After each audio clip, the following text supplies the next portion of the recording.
vamos ver indicação, contraindicação, casos especiais, vantagens da microdermoabrasão. Mas antes disso, eu quero fazer uma observação muito importante. Quando nós falamos com relação à microdermoabrasão, nós estamos falando da esfoliação mecânica que é realizada com peeling de diamante, com peeling de cristal. Então, todas essas informações relacionadas à microdermoabrasão que nós estamos vendo de forma geral, associe ao peeling de diamante e ao peeling de cristal. Nós teremos aula falando, especificamente do peeling de diamante e do peeling de cristal, para a gente ver, algumas diferenças ali entre eles, mas esses conceitos mais gerais, eles vão servir para os dois, tá? Indicação, contraindicação, os efeitos, enfim, tudo isso que nós vimos, todas as aulas que nós vimos relacionadas à microdermoabrasão, você traz tudo isso e pensa peeling de diamante e peeling de cristal. Microdermoabrasão, peeling de diamante e peeling de cristal.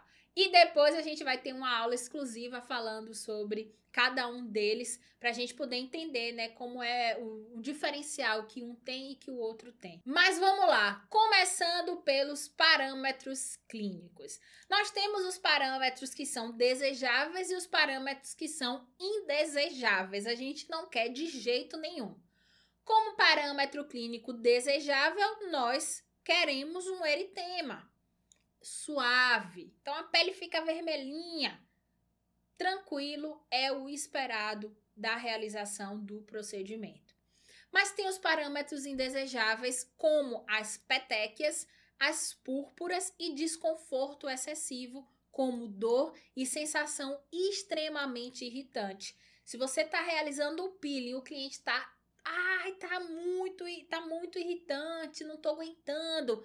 Isso já é um parâmetro ali de que aquilo não está como deveria. A realização da microdermoabrasão, ela é indolor, então a gente não sente dor, a gente não deve gerar nenhum desconforto excessivo para os nossos clientes. Então já fica aí como alerta. Caso isso aconteça, a gente vai fazer o quê? Controlar aquela agressão que está sendo promovida. Isso a gente vai ajustar a intensidade, então reduz lá a pressão do aparelho. A gente pode controlar também a aspereza da superfície. E aí vê, tá utilizando um peeling de diamante, olha as ponteiras. Tá utilizando um peeling de cristal, vê os granulozinhos, a quantidade ali, de grânulos que estão sendo liberados para a gente ir ajustando isso e proporcionar uma sensação agradável para os nossos clientes. 2 parâmetros clínicos esperados durante a realização da microdermoabrasão é o eritema leve e o edema suave. Sendo que esses 2 parâmetros, nessas 2 reações, a gente pode controlar com ativos hidratantes, ativos calmantes, microcorrentes e crioterapia.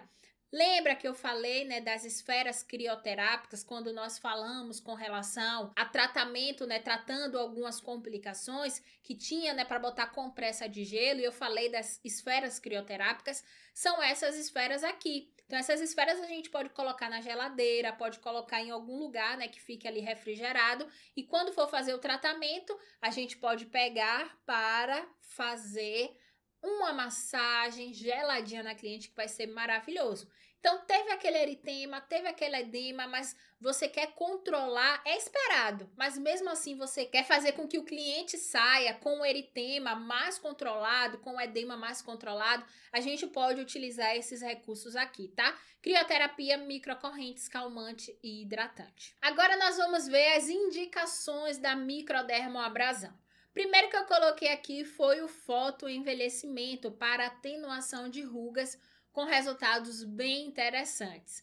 A segunda indicação, acne, principalmente acne comedogênica. É indicado também para ósseos dilatados. E eu coloquei aqui o ósseo dilatado junto da acne, porque se a pessoa tem uma pele mista, se a pessoa tem uma pele oleosa, se a pessoa tem comedão aberto, fechado, provavelmente ela vai ter ósseos dilatados. Então, tá tudo aqui meio que interligado e eu coloquei pertinho pra gente relacionar.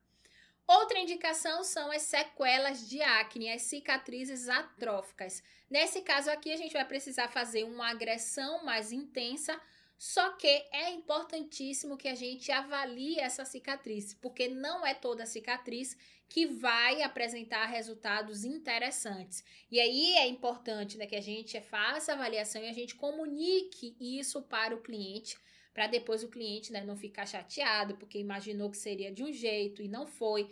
Então é importante, né, até para a gente ver se a gente vai realizar ou não aquele procedimento. Tem cicatrizes atróficas que até com cirurgia plástica, às vezes é difícil ter resultado.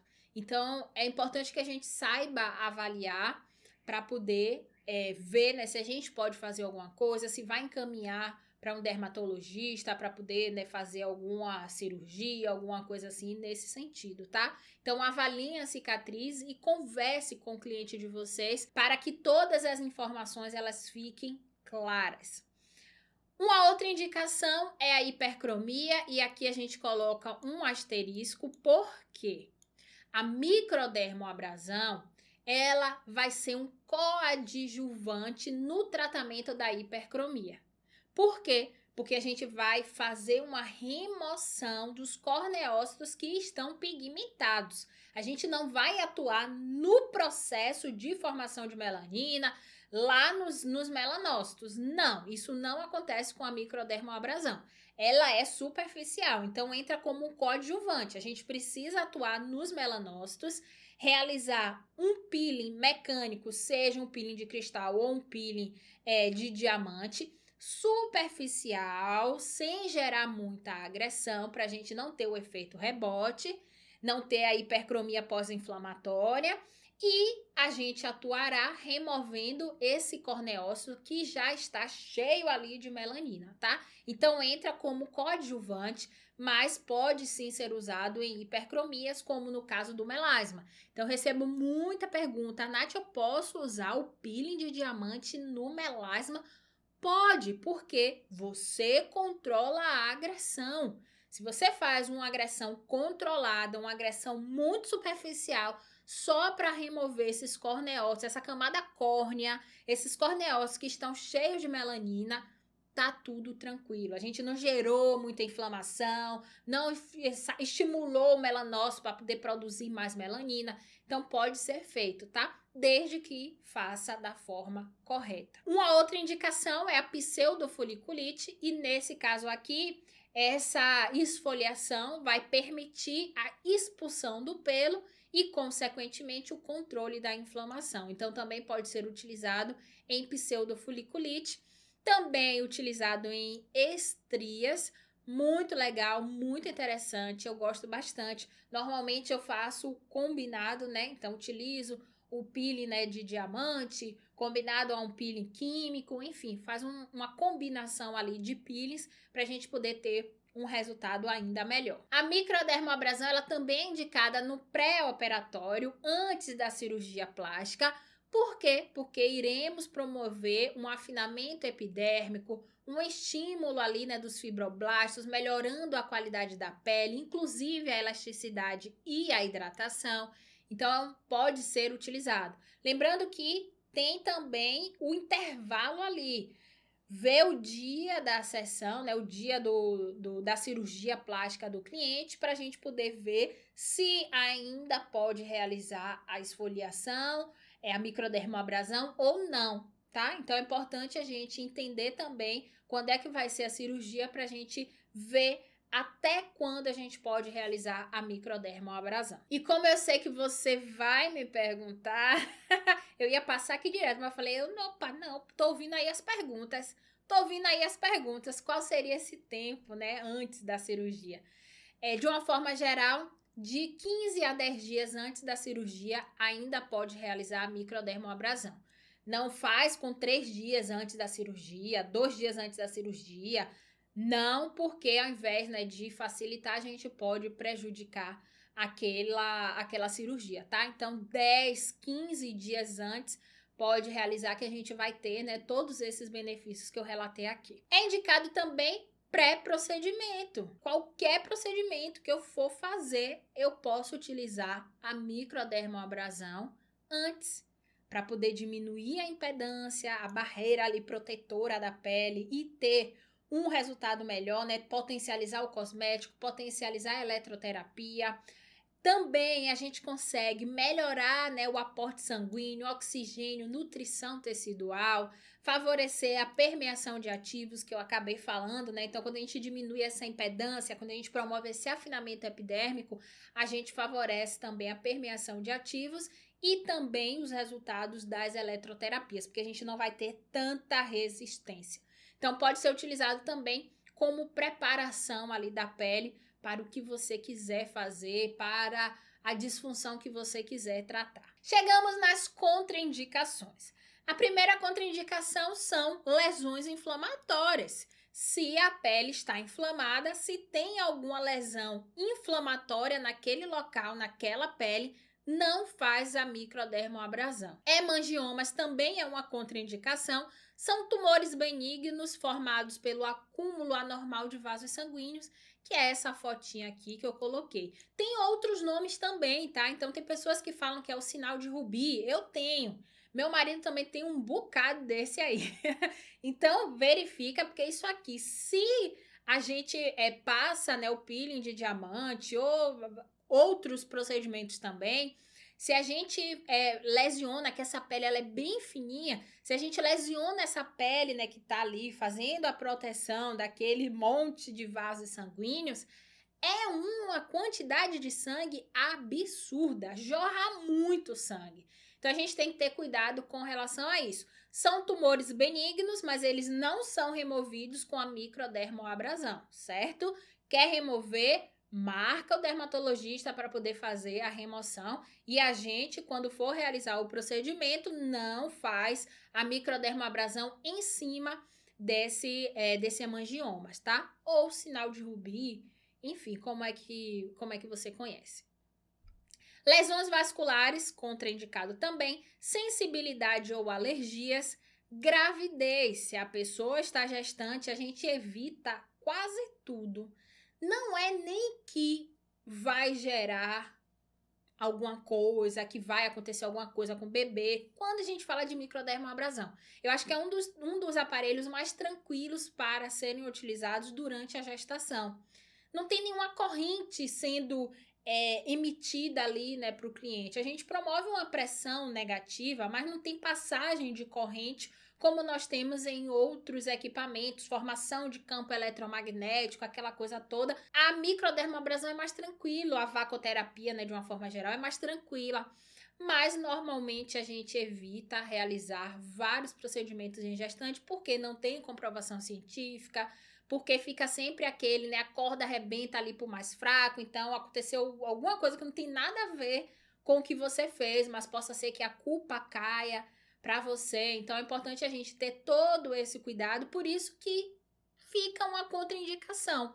Mas é uma contraindicação relativa e como prevenção, sabe? Prevenção mais pra gente do que até para a própria gestante. Uma outra contraindicação, infecções em atividade. Então, se a pessoa tiver com herpes, se tiver com celulite, se tiver com impetigo, também é contraindicado. Quando a gente fala com relação a celulite, é celulite mesmo, tem uma inflamação na célula. Aqui nós não estamos falando do fibroedema geloide. Inclusive, aqui eu já abomino logo o termo. Se a gente está falando de disfunção estética, a gente está falando de fibroedema geloide, não é celulite. Celulite é outra coisa. E é importante que a gente comece a evitar, mudar aí, né, a consciência das pessoas e a nossa também, para falar o termo correto. Porque em determinados momentos a gente vai falar que mesmo eu falei celulite, mas você pensou em quê?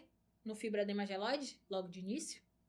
Entende? E aí, ó, a confusão que gera. Imagine essa confusão lá, né, em outros profissionais que não são da área, e quando a gente fala, né, vou fazer um tratamento para celulite, meu Deus, tá tratando ali a célula que tá inflamada, como assim? Ah, não, esse tratamento aí é médico. Enfim, não vamos entrar nesse detalhe agora, porque eu sempre falo, né, com relação a isso, inclusive já deve ter aulas aqui pelo Mundo Nath Souza que eu falo sobre isso, Mas é importante que a gente desassocie, tá? Disfunção estética é fibroedema gelóide, celulite, é uma inflamação na célula. E aqui no caso a gente está falando dessa inflamação nas células. Tem alguma inflamação, não realiza a microdermoabrasão. Feridas expostas na área também não, tá? Ferido, não mexe, não faz microdermoabrasão. Pessoas que têm tendência a queloide, cicatriz hipertrófica também é contraindicado, ou então realizar microdermoabrasão no queloide ou na cicatriz hipertrófica também é contraindicado. Pessoas que têm câncer, como melanoma, carcinoma basocelular ou espinocelular, e até se tiver alguma lesão suspeita. Nath, a cliente está com uma lesão aqui, eu não sei o que é, eu não sei se é câncer, não faz. Então, não sabe, não faz. E se for, não faz também. Outra contraindicação são as dermatoses no local. Então, se a pessoa tiver psoríase, se tiver uma dermatite atópica, a gente não realiza a microdermoabrasão. Então, aqui ao lado a gente tem até, né, uma dermatite, não faz, tá? Não faz a microdermoabrasão, espera controlar, espera a pessoa fazer o tratamento para depois a gente realizar a microdermoabrasão. No local, porque também, né, se a pessoa tá com uma dermatite no corpo e a gente vai fazer um tratamento no rosto, ou a pessoa tá com a dermatite no rosto e a gente vai fazer um tratamento no corpo, aí nesse caso pode. Então já bota aqui um asteriscozinho, porque é relativa, né, uma contraindicação relativa, mas aqui, ó, na área tratada. Então se for na área tratada, não faz. Mas se for em outro local do corpo que não seja o que você vai atuar, aí a gente pode realizar. Cicatriz dificultada, se a pessoa tem dificuldade em cicatrização, como no caso das pessoas que têm diabetes, não realiza a microdermoabrasão, é contraindicado. Agora, quando a gente fala de diabetes, vou botar até um asterisco aqui, porque é importante que a gente avalie.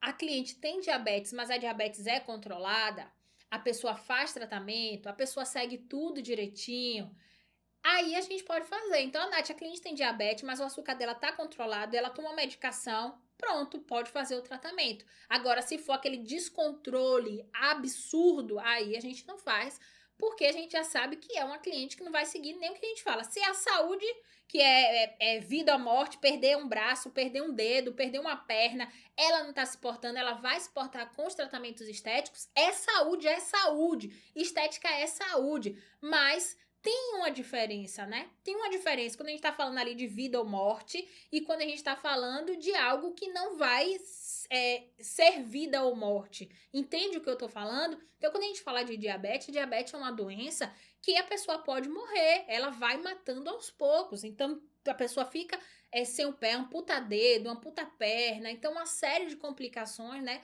Problema na cicatrização, pele ressecada. Mas a pessoa não tá nem aí, ela vai estar aí para um tratamento estético? Não vai. Então, nem queira essa cliente com você.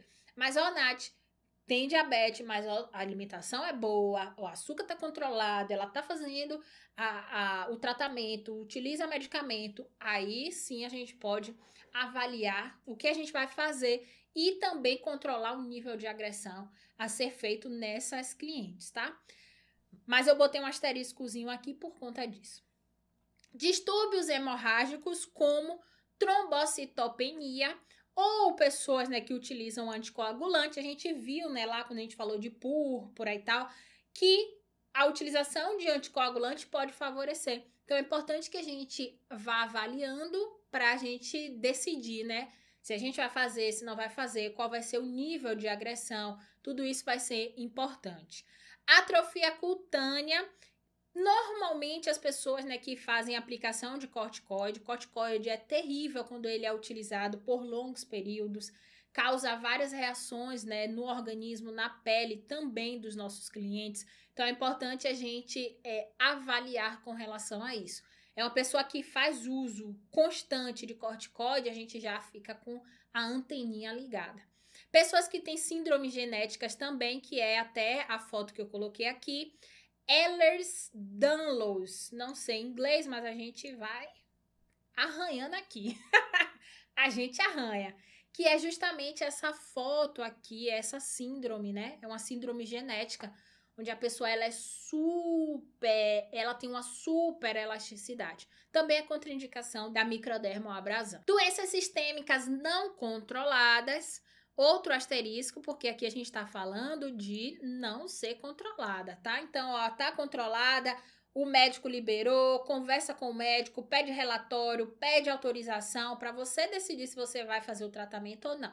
Mas doenças sistêmicas como lúpus eritematoso, escleroderma, esclerose, a gente bota aqui uma observação para a gente ter esse controle, né? Ver se a pessoa está se cuidando, se está tudo certinho, se o médico liberou, para ver se a gente vai fazer ou não. Então, uma contraindicação relativa. Peeling profundo ou dermoabrasão. Dermoabrasão é um peeling profundo, mas quando a gente coloca peeling profundo é porque pode ser outros tipos de peeling profundo, um peeling químico, enfim. Se a pessoa fez um peeling profundo, seja ele qual for, não vai poder realizar microdermoabrasão nessa pessoa. Então, ela faz lá o tratamento, passou, né, fez o peeling profundo dela, terminou o tratamento, aí a gente pode entrar com a microdermoabrasão, mas nunca de forma associada, até porque esse aqui já é um peeling bem agressivo e a gente não vai agredir ainda mais essa pele. Radioterapia na área, nos últimos 6 meses, também é contraindicação,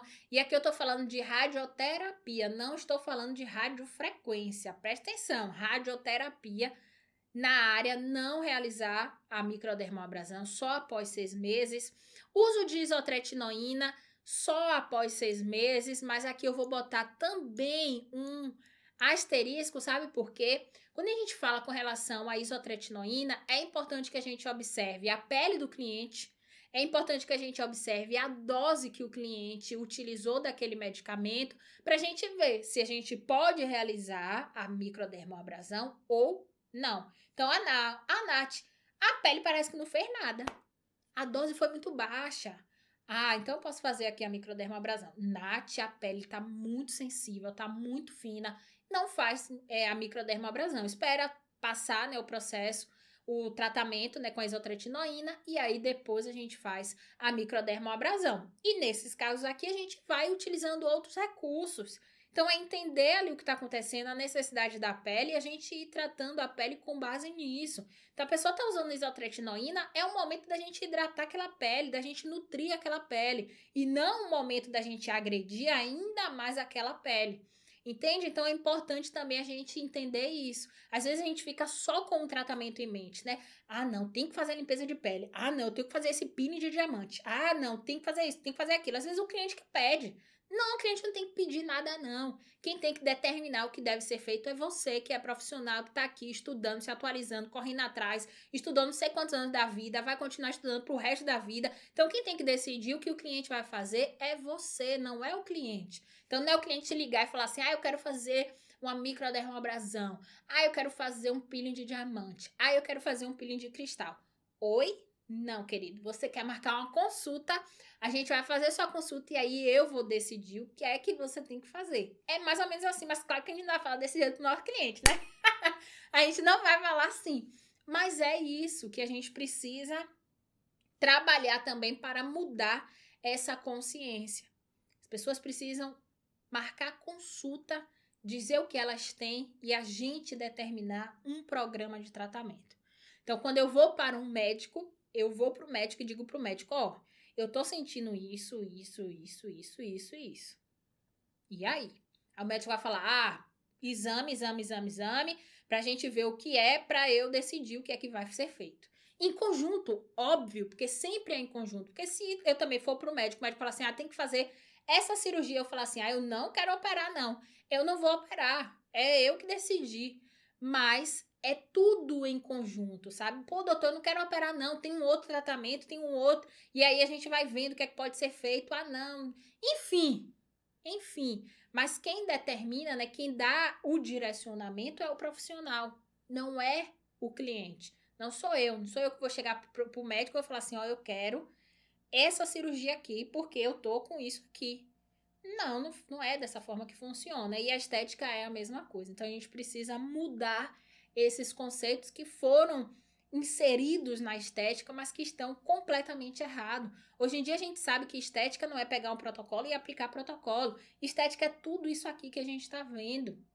A gente aprofunda o conhecimento, a gente mexe com o organismo, a gente mexe com tudo. Então, a gente precisa entender qual é a resposta. A gente está gerando um processo inflamatório. A gente tem que controlar para o melanócito, né, não produzir demais, para que as células de defesa, elas ajam, para que a gente controle ali, né, enfim, o processo do colágeno, para não ter uma cicatriz inestética. Então, tudo isso a gente está mexendo, tudo isso a gente precisa entender. E tudo isso exige estudo, exige dedicação.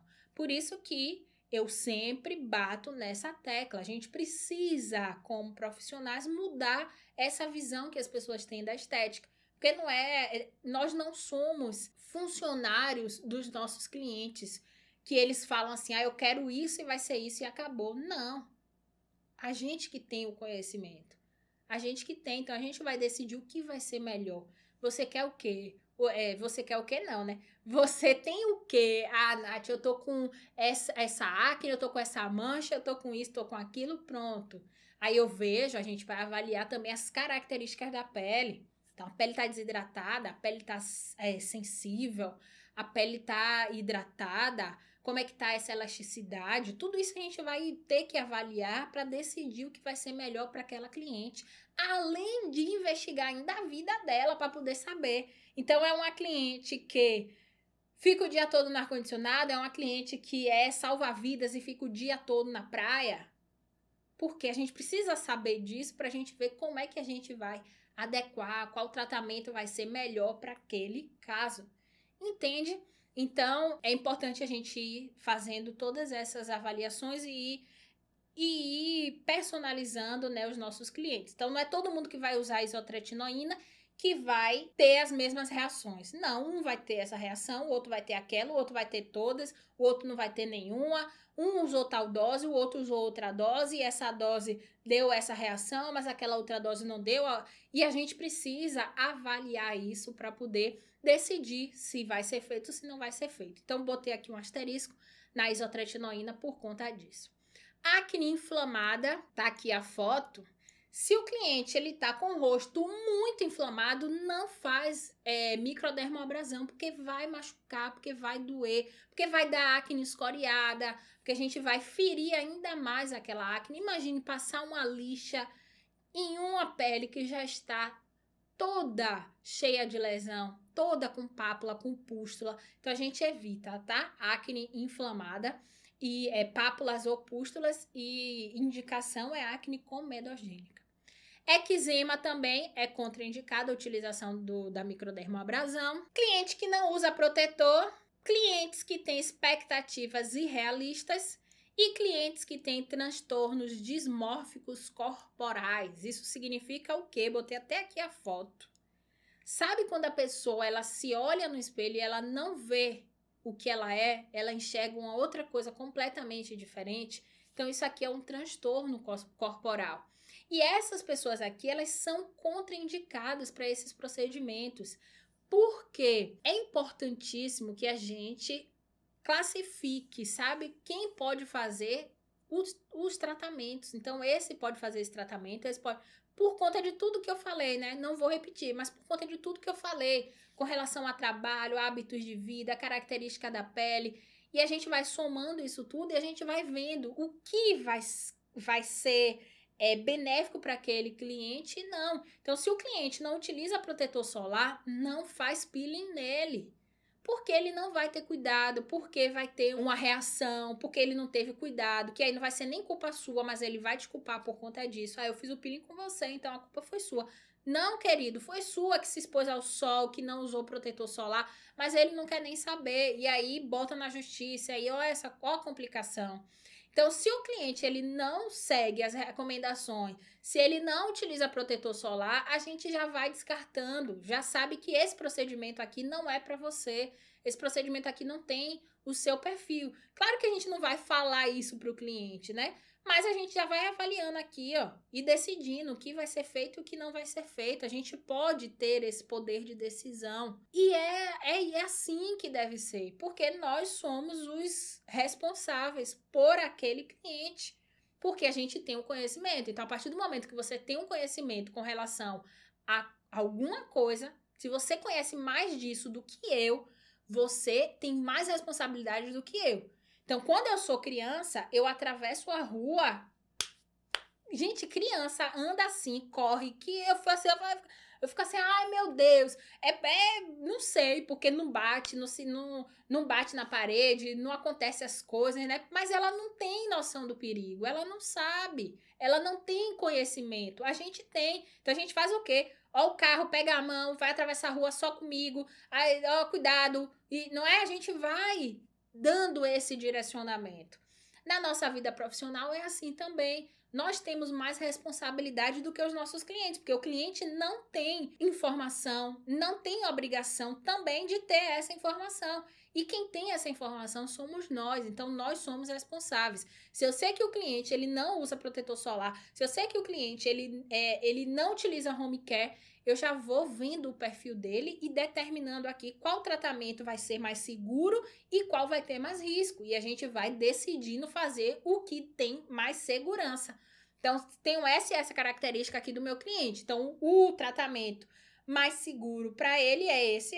Eu vou trabalhar com isso aqui, porque aí eu não vou ter dor de cabeça. Eu não vou ficar na mão do cliente. E eu gosto bastante disso, a gente vai falar, inclusive, quando nós falarmos com relação a peeling químico, que tem muitos peelings que bota e vai para casa. Tem peeling que é tempo dependente, tem peeling que a gente não precisa neutralizar. Então, tudo isso a gente precisa entender para que a gente não caia no erro de deixar o cliente para casa e era para tirar o peeling com tantos minutos, aí o cliente só foi tirar no dia seguinte, aí o peeling penetrou muito, enfim, aí teve várias complicações. Então, tudo isso a gente precisa entender, a gente precisa saber para a gente ir evitando complicações, para a gente não ter dor de cabeça. Eu não deixo meus clientes irem para casa com peeling químico, porque ele pode sair dali e ir para o sol, ele pode sair dali e não tirar o peeling nunca mais na vida.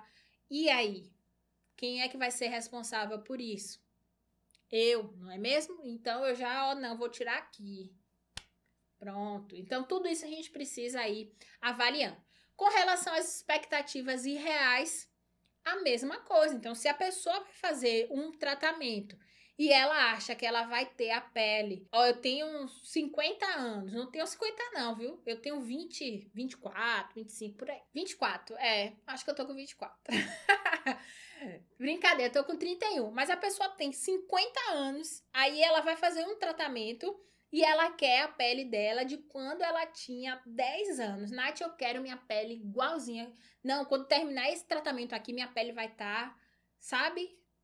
Não, calma lá, não é assim. Lembra que eu falei também da cicatriz atrófica da acne? Como é a cicatriz, avalia a cicatriz, informa para cliente o que de fato vai acontecer.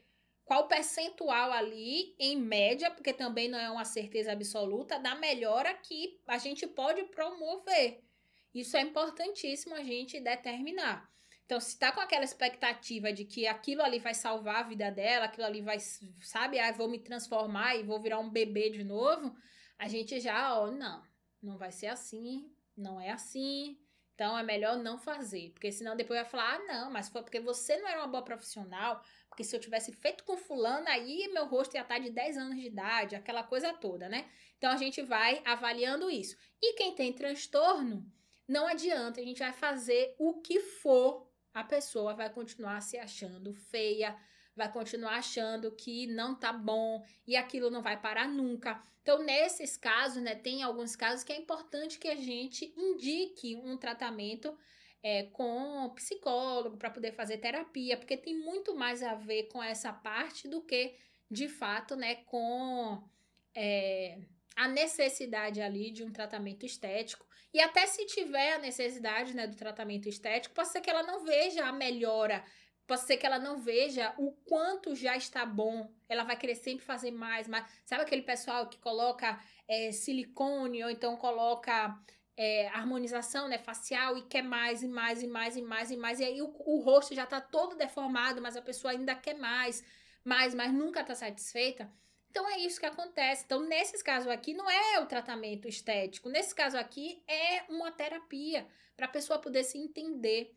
E aí, é importante, né, que a gente vá identificando tudo isso. Um outro ponto também é na hora da consulta, pergunta à cliente: já fez algum tratamento estético? Como foi? Fez quantas vezes? Como foi o resultado? Vai avaliando isso tudo, porque você já vai ver o perfil da cliente. Tem cliente que fala assim: eu já fiz, já fui em 10 clínicas, nenhuma prestou, nenhuma deu resultado. Você já sabe que o problema não são as 10 clínicas. Pode até ser, né? Mas não são as 10 clínicas. O problema é a pessoa, pode ser a pessoa. Então é importante que a gente converse para a gente entender tudo isso e a gente veja, né, se aquele procedimento vai ser o ideal para aquela cliente. Agora a gente vai para alguns casos especiais.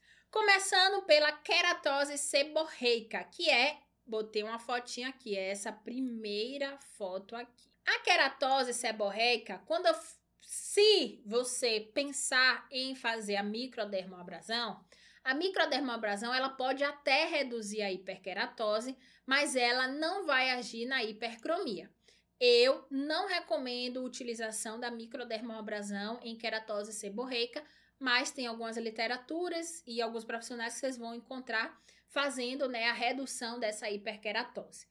Eu não recomendo, mas aqui tá, né, a foto para vocês e outras visões também, né? Temos também a queratose actínica ou queratose solar ou queratose senil, que é a segunda foto. Nesse caso aqui, não é recomendado a utilização da microdermoabrasão, porque essa queratose aqui, ela tem um potencial gigantesco de virar um carcinoma espinocelular. Então, é importante que a gente tenha muito cuidado e peça, né, para a cliente ela ir para o dermatologista, ela fazer um acompanhamento para que faça, né, todo esse controle e não vire um carcinoma. Um outro é o nevo. Os nevos não podem ser removidos pela microdermoabrasão.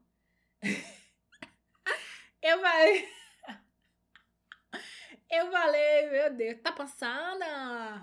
Meu Deus, falei agora igualzinho. Ai, me deixe, viu? Mas os nevos, eles não podem ser removidos pela microdermoabrasão.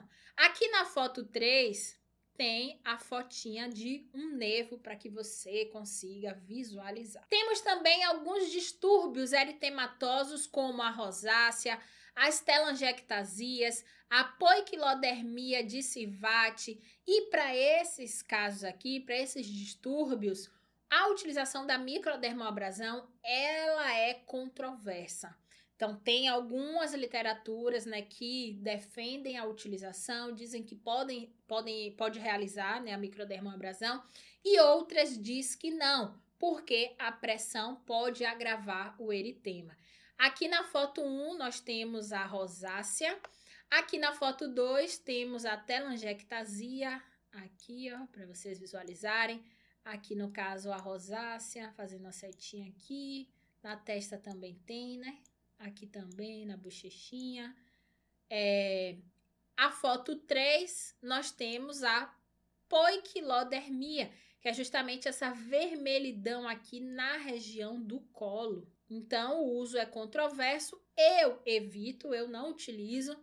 E recomendo também, né, que não utilize, porque realmente a gente pode agravar o eritema, a gente pode gerar uma inflamação maior, principalmente aqui no caso, né, da rosácea. Se a rosácea estiver ativa, não realiza, espera, né, fazer o controle da rosácea para depois realizar a microdermoabrasão, porque na microdermoabrasão a gente vai gerar eritema, vai gerar edema, vai gerar inflamação, e a rosácea é uma inflamação, né, uma inflamação crônica, mas tem um processo ali inflamatório, tem os picos.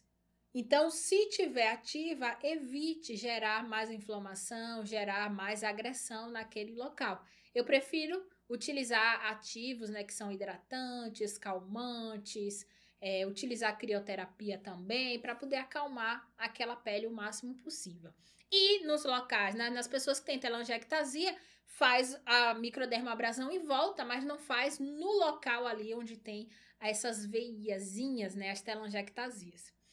Acne, evitar os locais onde tem acne inflamada. Então, por exemplo, se a gente tem uma pessoa que o rosto todo tem acne inflamada, a gente não vai fazer a microdermoabrasão. Mas tem pessoas que têm uma pápula aqui, uma pústula aqui, uma pápula aqui, outra pústula aqui. Nesses casos, a gente pode fazer a microdermoabrasão evitando essa acne inflamada, essa pápula, essa pústula. Então, faz no rosto todo, onde não tem... Não, aí não é no rosto todo, né? Porque se faz no rosto todo, é no rosto todo. Mas não é no rosto todo, porque você vai fazer no rosto, mas você vai evitar a acne inflamada. Passar ali a microdermoabrasão onde está a acne, a pápula, a pústula. Então, não é no rosto todo. Não é no rosto todo, mas você entendeu, né?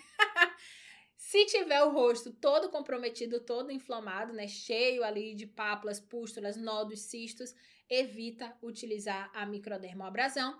Mas se for locais ali, se for acne inflamada em pontos específicos, aí a gente pode utilizar a microdermoabrasão, isolando esses locais e realizando no resto do rosto. É isso aí, a mensagem que eu tinha para passar. E vamos agora para as vantagens da microdermoabrasão. A primeira é que elas podem ser feitas em peles com fototipos altos. Então, as pessoas pretas, elas podem receber a microdermoabrasão. E pessoas que têm a pele sensível também pode. Por quê? Porque a gente controla a agressão. Isso aí é maravilhoso. Se a gente tem um controle maior com relação à agressão que a gente vai promover, fica tudo mais tranquilo, porque fica sob o nosso controle, não é mesmo? Uma outra vantagem é que a cliente não é afastada da rotina habitual. Você faz e ela pode voltar para o trabalho, pode continuar fazendo as coisas sem problema nenhum. O efeito é acumulativo, ou seja, a cada nova sessão a gente vai vendo mais e mais e mais essa melhora. Então, o efeito, a ação, ela se acumula. Isso é muito interessante. É um procedimento preventivo, então a gente pode fazer, né, como prevenção para as rugas. Então, ela está começando ali, né, aquele processo de rugas, enfim. A gente já pode fazer a microdermoabrasão, fazer esse estímulo ali de colágeno. Então, é por conta disso, né, que a gente fala de procedimento preventivo. A gente já vai prevenindo, né, o envelhecimento. Não tem jeito, né? O envelhecimento vai chegar para todos nós. A partir do momento, tem uma teoria que fala, né, que a partir do momento em que a gente nasce, a gente já está envelhecendo. Eu acredito nisso. Então, a gente passa por esse processo, mas é sempre bom, né, a gente prevenir. Então, se a gente puder estimular colágeno, a gente sabe, né, que após os 25 anos o colágeno começa a diminuir, os fibroblastos eles não estão trabalhando como eles trabalhavam antes. Então, qualquer estímulozinho é bom, é válido e é preventivo. Estimula a neocolagênese, a formação de novos colágenos, a profundidade é controlada, você controla o procedimento, o desconforto é mínimo ou nenhum, é super tranquilo mesmo, não há necessidade de anestésico e pode ser combinado com outros procedimentos estéticos. Aqui estão as vantagens da microdermoabrasão. Eu adoro.